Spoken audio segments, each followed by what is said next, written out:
السلام علیکم ورحمۃ اللہ تعالی وبرکاتہ حامدا ومصلیا ومسلما اما بعد فاعوذ باللہ من الشیطان الرجیم بسم اللہ الرحمن الرحیم ولا تلمزوا انفسکم ولا تنابزوا بالالقاب آمنت باللہ صدق اللہ العظیم صلوا علی الحبیب اللہ رب محمد صلی اللہ علیہ وسلم نحن عباد محمد صلی اللہ علیہ وسلم صلاۃ و سلام علیک یا رسول اللہ صلی اللہ تعالی علیہ وسلم۔ اللہ تعالیٰ کا بہت بڑا شکر و احسان ہے کہ رب قدیر نے ہم سب کو اہل سنت والجماعت مسلک اعلیٰ حضرت کا پابند اور موقف تاج الشریعہ کا علمبردار بنایا۔ ہندوستان کی سرزمین پر جو ہندوستان کے دینی جلسوں کا حال ہے وہ ہر ایک پر آیا ہے، کسی سے چھپا ہوا نہیں ہے۔ ممبر رسول پر بہت سارے ایسے افراد بھی اس وقت براجمان رہتے ہیں کہ جن کی گفتگو کو سننے کے بعد لگتا ہی نہیں کہ تہذیب و تمدن ان کے قریب سے بھی گزری ہو،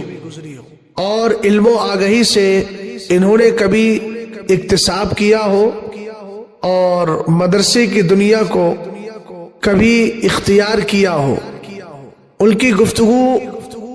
محض سب و شتم اور گالی گلوچ کا مجموعہ ہوا کرتی ہے۔ انہی حضرات میں مکرانہ راجستھان کے خطیب بھی ہیں جن کے تعلق سے ہمارے ایک عزیز نے ایک کلپ بھیجی جس میں جناب جماعت رضائے مصطفیٰ کو پوری طریقے سے کوس رہے ہیں، جماعت رضائے مصطفیٰ یعنی اس کے افراد کو، اور بڑی بیہودہ گفتگو اور پھوہڑ زبان استعمال کر رہے ہیں ترکی کے معاملے کو لے کر۔ سب سے پہلے میں اسی بات کا جواب دے دیتا ہوں، اللہ تعالیٰ قرآن میں ارشاد فرماتا ہے وَلَا تَقْفُ مَا لَيْسَ لَكَ بِهِ عِلْم، جس کا علم نہیں ہے اس کے پیچھے مت پڑو۔ حضرت مولانا صوفی کلیم حنفی صاحب قبلہ نے بھی جواب دیا ہے، مگر ایک بات جو ان کے علم میں نہیں تھی وہ میں مکمل کر دیتا ہوں۔ جناب نے ترکی کے تعلق سے جو بات کہی کہ جماعت رضائے مصطفیٰ کے لوگ کہاں مر گئے تھے، تو یہ بات تو ہم آپ سے بھی کہتے ہیں کہ آپ کہاں مر گئے تھے؟ آپ جو پوری امت کو اس وقت کوس رہے ہیں اور جماعت رضائے مصطفیٰ کے افراد کو کوس رہے ہیں، گالیاں دے رہے ہیں، آپ کہاں مر گئے تھے؟ آپ نے ترکی کے لیے کیا خدمات انجام دیے اور کیا آپ نے کارنامے انجام دیے؟ آپ ذرا اس کا اظہار تو کریں۔ محض گالی گلوج ہی آپ کا وتیرہ ہے، اس کے علاوہ کوئی دوسری روش نہیں؟ آپ کے علم میں اضافے کے لیے میں اس بات کا اظہار کر رہا ہوں کہ الحمدللہ رب العالمین صرف ایک تحریک جس کا آپ نے نام لیا ہے وہ چونکہ ویڈیو والی تحریک ہے، ان کے یہاں پر اگر کسی کو 2 روپیے بھی دیے جاتے ہیں تو پہلے اس کی ویڈیو بنائی جاتی ہے۔ الحمدللہ رب العالمین ہم موقف تاج الشریعہ کے مطابق ویڈیو کو حرام ہی جانتے ہیں، اور انشاءاللہ الرحمن اسی موقف پر قائم رہیں گے۔ اور تمہیں بہت استدلال پیش کرنے کا ذوق اور شوق ہے نا، بلا وجہ کی حاجتیں نکالتے ہو کہ جلسوں کے اندر جو ہے وہ ویڈیو لگانا چاہیے، حاجت ہے میاں، پہلے حاجت اور ضرورت کی تعریف پڑھ لیجئے، اور اگر زیادہ ہی ذوق اور شوق ہے تو پھر بفضل ہی تعالی مرکز اہل سنت بریلی شریف تشریف لائیے، آپ کو دعوت ہے۔ اس مسئلے پر آپ سے بیٹھ کر کے بات چیت ہو جائے گی۔ اور آپ جن تحریکوں کا نام لیتے ہیں اور ان تحریکوں میں ایک تحریک کے جو خاص مبلغ کی آپ تائید و تقویت میں کھڑے رہتے ہیں، تو جناب پہلے آپ سارے حالات پر نظر رکھیں اور اس کے بعد گفتگو کیا کریں۔ آج آپ نے جماعت رضائے مصطفیٰ کے افراد اور کارکنان کے تعلق سے بیہودہ زبان استعمال کی ہے، تو پہلے میں آپ کو بتائے دیتا ہوں الحمدللہ رب العالمین جماعت رضائے مصطفیٰ کے ایک فرد فرید جو دبئی میں رہتے تھے، اب وہ ترکی استنبول میں جا کر کے اپنے اقامت پذیر ہو چکے ہیں، ان کو وہاں کی شہریت اور شہریت بھی ان کو حاصل ہو چکی ہے، جن کا نام ہے سید یوسف صاحب،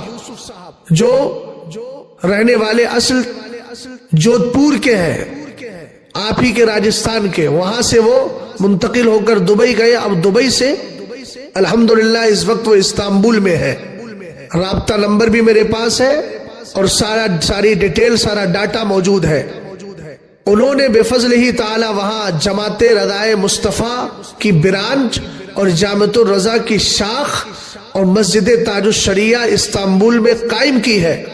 اور الحمدللہ رب العالمین ترکی کے اندر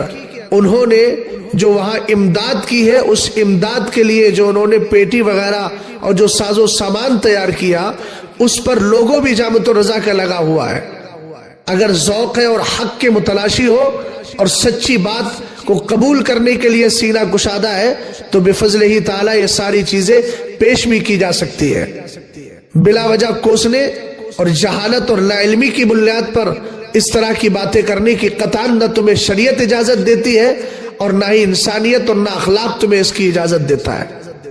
الحمدللہ رب العالمین جماعت رضائے مصطفیٰ ایک کام نہیں، بہت سارے اور بے شمار کام کر رہی ہے۔ اگر توفیق خیر مل جائے تو کبھی بریلی شریف آ کر کے یا ہیڈ آفس کا نمبر لے کر کبھی اس کی ایکٹیویٹیز اور اس کی جو سرگرمیاں ہیں ان کے بارے میں معلومات کیجیے،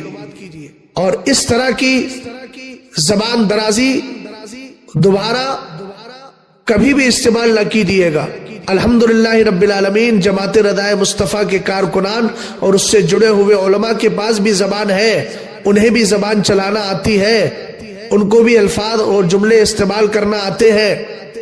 بیرا روی کا شکار نہ ہو، آپ دعوت و تبلیغ کو اپنا مشغلہ بنائے ہوئے ہیں تو دعوت و تبلیغ کے لیے آپ کو مخلصانہ مشورہ ہے کہ امام اہل سنت رضی اللہ تعالی عنہ کی کتابیں پڑھیے، قرآن و حدیث کی روشنی میں گفتگو کیجیے، گالی گلوچ اگر آپ کو کرنا ہے تو پھر اپنے نام سے مولانا کا لفظ ہٹائیے، اور اس کے بعد پھر آپ بیرا روی کے عالم میں جو چاہیے پھر بولیے، اور جب مولانا اور ممبر رسول ان دونوں کا پاس و لحاظ کرتے ہوئے زبان کا صحیح استعمال کریں۔ قرآن فرماتا ہے وَلَا تَلْمِزُوا أَنفُسَكُمْ وَلَا تَنَابَزُوا بِالْأَلْقَابِ، یہ پیغام ہے اللہ تعالی ہم سب کو صحیح طور پر دین متین کی خدمت کی توفیق عطا فرمائے، اور بد زبانی اور سب و شتم گالی گلوچ سے ہم سب کو محفوظ و مامون فرمائے۔ کام وہ لے لیجئے تم کو جو راضی کرے، ٹھیک ہو نام رضا تم پہ کروڑوں درود۔ السلام علیکم ورحمۃ اللہ۔